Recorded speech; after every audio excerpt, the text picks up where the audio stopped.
This is AJ Briscoe sitting with DeAndre Scott. I'm going to pose a couple questions to you, Brother Scott, based on the importance of reading. First of all, you mind telling me what you do?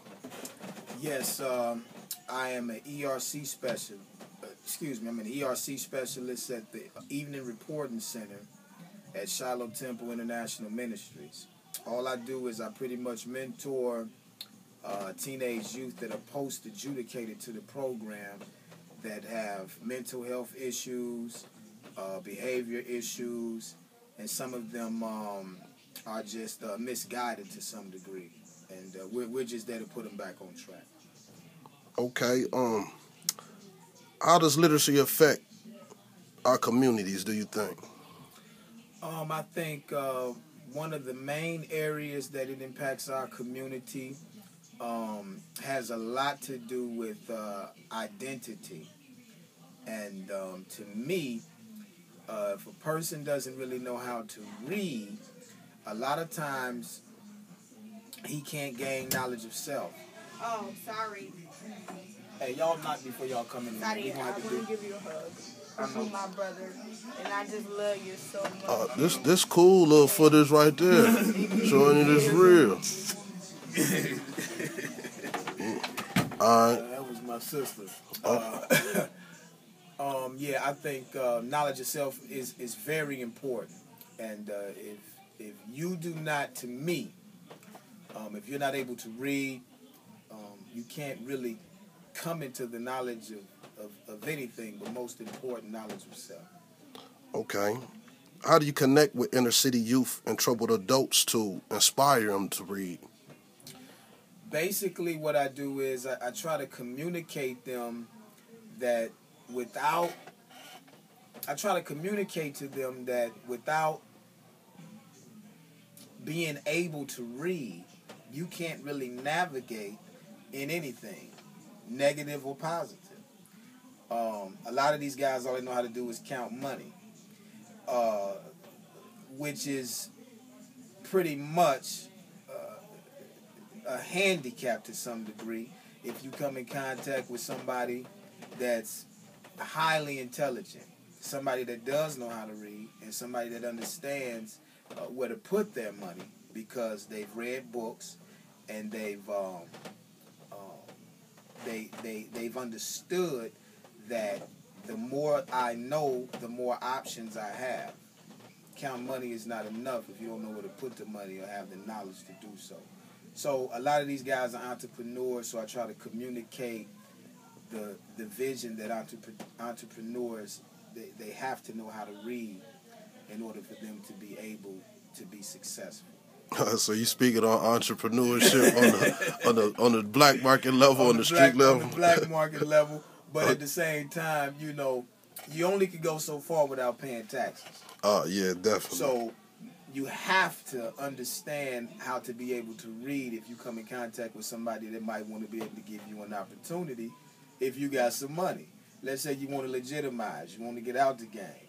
Okay, you need to understand what these people are doing to you too, and understand what they know in order to do what they know. That's just my take on it. Well, how does your personal reading experience tie into your accomplishments? To me, I think that without my personal reading experience, man, I wouldn't be able to communicate the way I'm communicating now. I wouldn't be able to communicate with my children the day that they need to be communicated with. I don't even think I would even be sitting here right now. I'd probably be in the penitentiary if I did not learn how to read. It kept me out of the streets. I was always in the library, or I was at the library at opportune times when a lot of my friends was going to jail. I was reading the book, and that's overall a general answer to how reading ties into my life personally. One of your accomplishments is that you reached the status of sergeant in the United States Marine Corps. Yes, sir. I did. Reached the status of sergeant in the United States Marine Corps. I also got an honorable discharge. I was there for 7 years.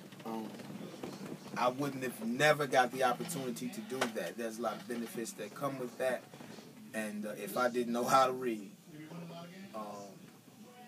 it is because of the Marine Corps and because of me knowing how to read that I'm able to go to college now, that I was able to get to the Marine Corps, that I was able to communicate with people on higher levels,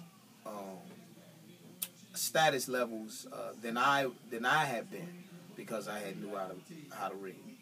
Now, to the audience that's viewing this, me personally, I admire this brother based on one reason. Mainly, is because, like he said, while a lot of his partners was going to the pen, he was reading books. And I'm one of those individuals who was going to the pen while he was reading books. And not only that, but what I communicate to the youth that I work with right now, who are labeled as violent or who have an attitude that violence is cool, I tell them, well, why don't you do something that you like doing and get paid for it?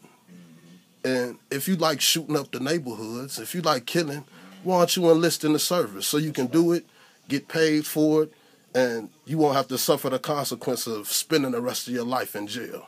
That's right. Okay. This is going to conclude our meeting. I thank you, brother DeAndre Scott. No, thank you, brother, for doing what it is that you're doing and continue to keep doing what it is that you're doing, educating the youth and building men instead of building to destroy. Is there a light bulb? Because you took the light from out here. Anywhere? Did you conclude it? We finna be over right now. I forgot what I was finna ask you. Interview, man. And then it was. Knock on this door, man. Yeah, that's it though. I forgot.